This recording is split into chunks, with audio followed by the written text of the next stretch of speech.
اور اب تو فیشن بنا ہوا ہے، ایک خوبصورت عورت کسی کی آ گئی تو وہ دوستوں میں لا لا کر کے اس کو ملوا رہا ہے، اس کو دکھوا رہا ہے، دیکھو ہم تمہاری بھابھی کیسی ہے۔ معاذ اللہ رب العالمین، تم زنا کے دروازے کھول رہے ہو، تم بے حیائی کی دروازے کھول رہے ہو۔ تمہاری عورت بازار کی زینت نہیں ہے جو لا کر کے دکھا رہے ہو۔ ارے موبائل دکھا دیا، گھڑی دکھا دیا، جوتے چپل دکھا دیا، سمجھ میں آتی ہے کہ چلو اس کی اپنی خوشیوں کا اظہار کر رہا ہے، اپنی بیوی کو دکھاؤ گے دوسروں کے پاس اور امید کیا رکھتے ہو سامنے والے سے؟ یہ تو بات ہی الگ ہو گئی کہ کتے کو سامنے گوشت دکھا کر کے پھر کہا جائے کتا کچھ نہیں کرتا ہمارا، کتا گوشت خور ہے، وہ کھائے گا، آج نہیں کھائے گا، کل نہیں کھائے گا، کبھی تو تم نے دروازہ کھول رکھا ہے، وہ کبھی نہ کبھی کھائے گا اس چیز کو۔ اسی لیے میرے عزیزوں، ایک بزرگ نے اپنے مرید سے کہا تھا، یہی لڑکیوں کے پردے اور حجاب کے بارے میں بات آئی تو انہوں نے کہا تھا بیٹا گوشت خرید کر کے لانا، 2 کلو گوشت ایک کھلے برتن میں سر پر رکھ کر کے لانا، کپڑا مت ڈھانکنا۔ وہ گوشت تو خرید لیا، سر پہ برتن رکھ کر کے اپنے بزرگ استاد کے پاس لا رہا تھا، جب تک کوے سارا گوشت کھا گئے تھے، کوئی چیل، کوئی کوا، کوئی اٹھا کر کے لے گئے، برتن خالی۔ تو استاد نے اس سے پوچھا کہاں گیا گوشت؟ کہا سب تو یہ پرندے کھا گئے، آپ نے منع کیا تھا کپڑا رکھنے۔ میں نے کہا، اس بزرگ استاد نے کہا تم نے دیکھا یہ تھوڑے سے سفر میں چیل کوے کھلے گوشت کو چھوڑتے نہیں، تو تمہاری ماں اور بہنوں کو کھلا رکھو گے تو یہاں کے درندے کیسے چھوڑ دیں گے؟ یہ زنا کا عام ہونا، یہ بڑی بڑی باتیں کرتے ہیں، آج ریپ بہت ہونے لگ گیا، کیا سزائیں نہیں ہیں دنیا میں؟ آج تو اتنی سخت سزائیں، 20 سال کی سزائیں، عمر قید کی سزا ہے، پھانسی کی سزا ہے۔ ہم نے قید خانے میں دیکھا ہے کتنے آتے ہیں ریپ کیس میں، یہ 376 آپ کو معلوم ہوگا مشہور ہے، جب بھی اس میں آتا ہے تو اس کو جیل میں بھی لوگ مارتے ہیں، وہ سب پتا ہے، سب کو معلوم ہے کہ اتنا سخت قانون ہے، پھر بھی بچتے کیوں نہیں ہے؟ اس کا سدباب روک تھام ہوتی کیوں نہیں؟ اتنا سخت قانون بچیوں کے ساتھ، جو نابالغ بچیاں ان کے ساتھ جب ریپ ہوتا ہے تو اس کا اور بڑا سخت قانون ہے، اس میں تو بیل بھی نہیں ہے، اس میں سخت قانون بھی اور جج بھی اور ساری عدالتیں اس کے ساتھ سختی کے ساتھ بھی پیش آتی ہیں، پھر بھی رکتی کیوں نہیں؟ ریشو آپ نکال کر کے دیکھو آپ کہ یہ کتنی کوانٹیٹی میں آج بھی یہ سارے معاملات ہو رہے ہیں، کیوں ہو رہے ہیں؟ قانون سے بھی لوگوں کا ڈر ختم کیوں ہے؟ وجہ یہ ہے میرے عزیزو، جو میں نے شروع میں کارن بتایا، پہلی چیز رزق حرام جسم میں ہو تو عام لڑکی تو کیا وہ اپنی ماں بہنوں کے اوپر بھی غلط نظر ڈال سکتا ہے۔ دوسری چیز، جب لباس دونوں لوگوں کا بے حیا ہو جائے، مردوں اور عورتوں کا، تو کب تک قانون بچائے گا؟ کب تک قانون بچائے گا؟ جہاں یہ تھوڑا سا تنہائی کا موقع پا جائیں گے تو پھر اس حیوانیت کی طرف آ جائیں گے۔ اسی لیے قرآن نے جہاں روک تھام کی ہے وہیں سے رک جاؤ، وہیں سے رک جاؤ۔ اسلام نے شروع جہاں سے ہوتا ہے، لیکیج جہاں سے ہوتا ہے وہاں پر روک لگائی۔ اپنی آنکھوں کی حفاظت کرو، اپنی آنکھوں کی حفاظت کرو، اپنے لباس کو سلیقے والا رکھو۔ یہ جو آج نوجوان کبھی آتے ہیں تو مجھے بڑا تعجب بھی ہوتا ہے، میری عادت نہیں ہے ڈانٹ ڈپٹ کرنے کی، کسی کو سامنے ذلیل کرنے کی، کبھی بھی نہیں۔ کچھ بہت سارے اس طرح کی چیزوں میں ملوث آتے ہیں، لیکن ایک چیز، جب یہ پھٹے کپڑے پہن کے آتے ہیں، جینس ادھر سے پھٹی ادھر سے پھٹی، اور پھر کہتے ہیں یہ فیشن ہے، کس لیے پھاڑ کر کے پہن رہے ہو؟ سطر دکھانا۔ لوگوں کو یہ لگتا ہے کہ ماڈرن دنیا اب یہ کر رہی ہے تو ہمیں بھی کرنا چاہیے۔ اے نوجوان، کاش ایک بار تو کسی عالم سے پوچھا ہوتا میرے رسول اللہ کا لباس کیا تھا۔ تو دنیا داروں کو دیکھا وہ پھٹے ہوئے کپڑے پہن رہے تو تم بھی پہننے لگ گئے، وہ اپنا سطر دکھانے پر آئے تو تم بھی سطر دکھانے پر آ گئے۔ کون سی لائف جینے پر آ گئے؟ کون سی زندگی گزارنے پر آ گئے؟ تیسری ایک وجہ اور بتا دوں، بزرگوں نے فرمایا ہے کہ جب بندہ زیادہ گانے سنتا ہے تو اس سے زنا کے قریب جاتا ہے۔ یہ جتنے نغمات گانے سننے کی جس کو عادت ہے، اس کے جسم کے اندر بے حیائی کا زیادہ رجحان ہوتا ہے۔ اور ایک بزرگ نے فرمایا کہ دنیاوی محبت کے گانے انسان کے دل میں نفاق پیدا کرتے ہیں، منافق بناتے ہیں۔ منافق سمجھتے ہو؟ منافق وہ آدمی جو دکھنے میں مسلمان ہے، اندر سے کافر ہے، اندر سے کافر ہے۔ تو یہ تمام چیزوں سے اپنے آپ کو روک لو، شاید معاشرے کے اندر ایک انقلاب آ جائے۔ اللہ کے نبی صلی اللہ علیہ وسلم کو گواہ بنا کر کے اپنے آپ کو ہی کہو کہ آج سے میں یہ چیزیں نہیں سنوں گا۔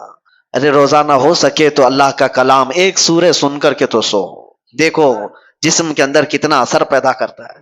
تمہارے پاس ہاتھوں میں موبائل ہے، ایئر فون لگے ہوئے رہتے ہیں، گھنٹوں کیا کیا چیزیں سن رہے ہوتے ہیں، ریلز دیکھ رہے ہوتے ہیں۔ کاش ایک بار سونے سے پہلے بستر میں سورہ ملک سن کر کے سوتے، تبارک سن کر کے سوتے۔ میرے آقا صلی اللہ تعالی علیہ وسلم کی حدیثیں ہیں، وہ بندہ جب مر جاتا ہے، قبر میں جاتا ہے، تو یہ سورہ ملک اللہ کے پاس جاتی ہے اور جا کر کے رب تبارک و تعالیٰ سے جھگڑا کرتی ہے، یہ لفظ ہے، بحث کرتی ہے کہ اللہ یہ روزانہ مجھ کو تلاوت کرنے والا بندہ آج دنیا سے گیا ہے، اس کی بخشش کر دے، اسے معاف کر دے۔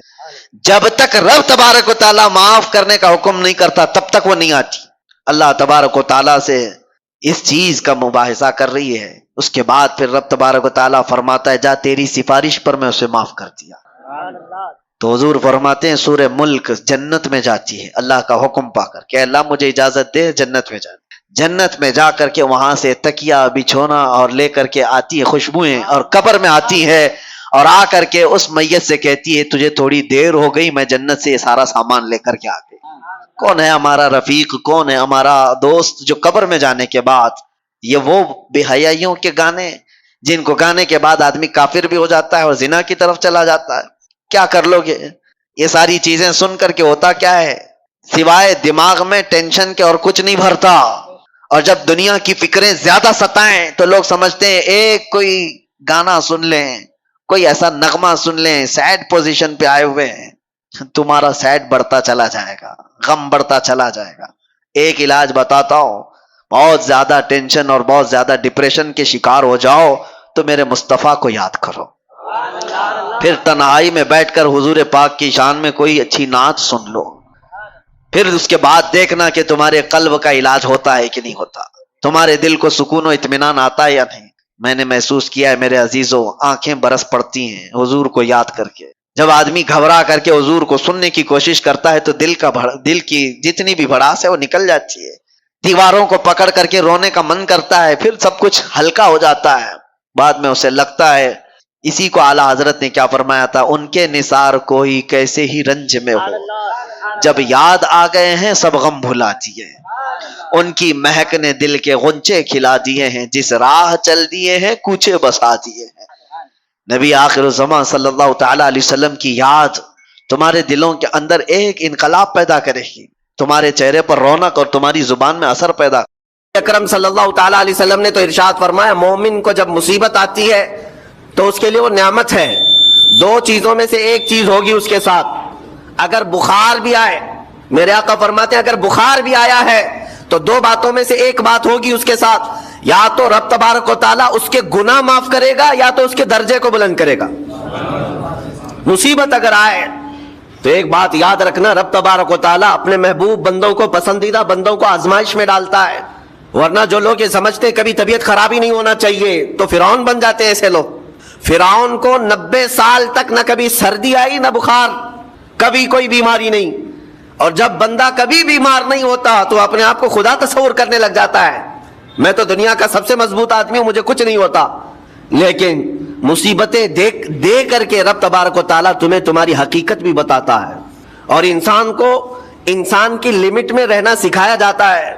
تمہاری حیثیت صرف اتنی ہے کہ اگر نس رک گئی، دل کی دھڑکنیں ایک آن کے لیے اگر رک گئی تو سب ختم ہے، اس لیے تمہیں رب تبارک و تعالیٰ کے حضور جانا ہی ہے، تو صبر بھی سیکھو اور شکر بھی سیکھو۔